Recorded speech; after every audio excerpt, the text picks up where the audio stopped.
Hello class, it's time for another flip lesson. Today we're going to talk about proportional figures. So you'll need your notes that you got in class and something to write with and a calculator to help you do some of the calculations.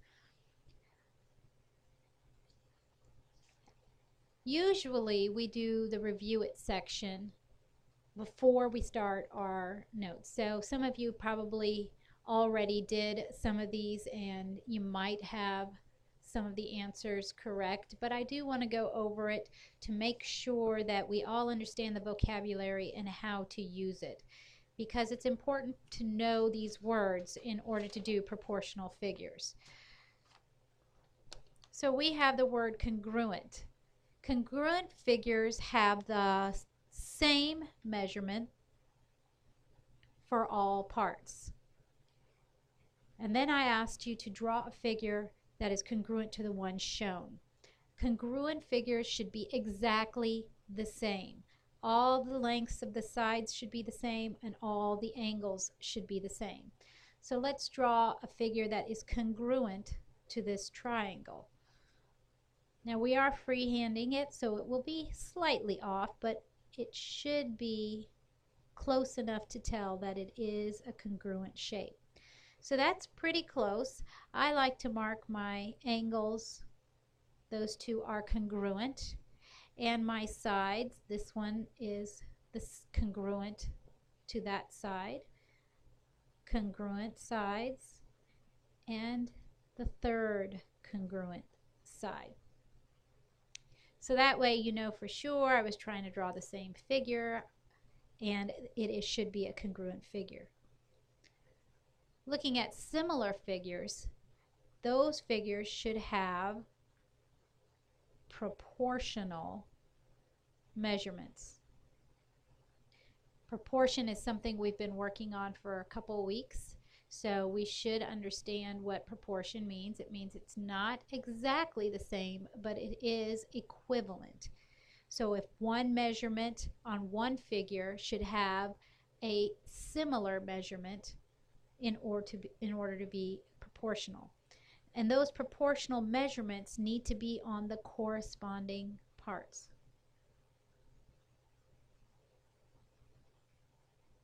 So looking at the two figures that we have here, let's draw a similar figure. Now this is a rectangle. I can either draw a larger similar rectangle or a smaller one. And due to the space, I'm just going to go ahead and draw a smaller similar rectangle.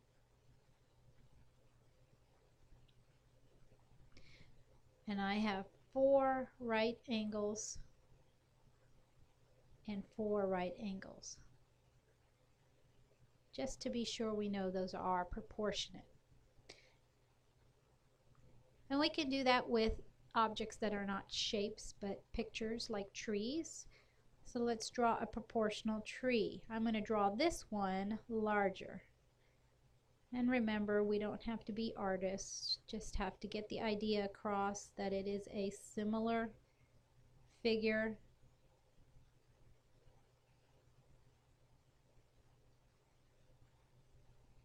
And there we go. So they look pretty close. Looks like this one is slightly larger than this one. But one side, if I was going to measure one part of my tree, it should be proportionate to the other part of the tree. So corresponding parts are very important.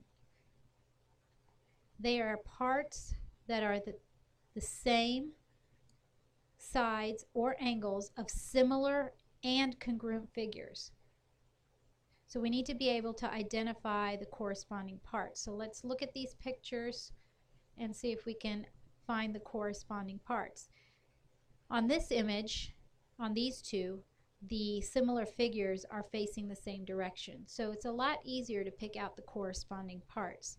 So when we look right here and we see this AD with that line over it, that line in geometry means the line segment.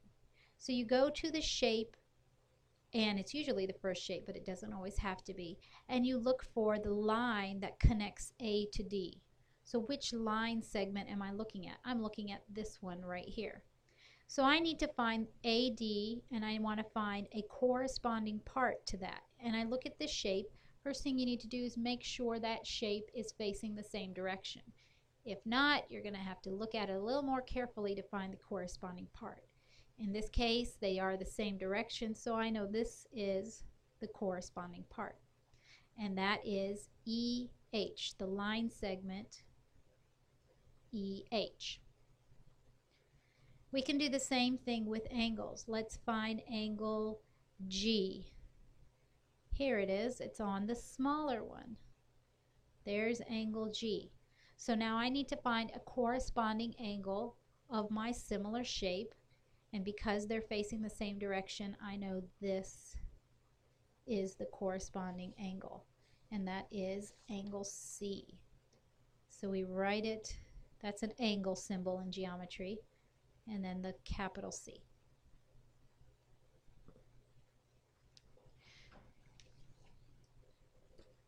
Now we look at the other two figures, and we see that they are not facing the same direction. But we can kind of use our imagination to figure out how to turn them so that they are the same direction. It looks like this one, if I rotated it slightly this direction, in a counterclockwise direction, I could line it up with this. So when I do that, I can find segment BC, which is right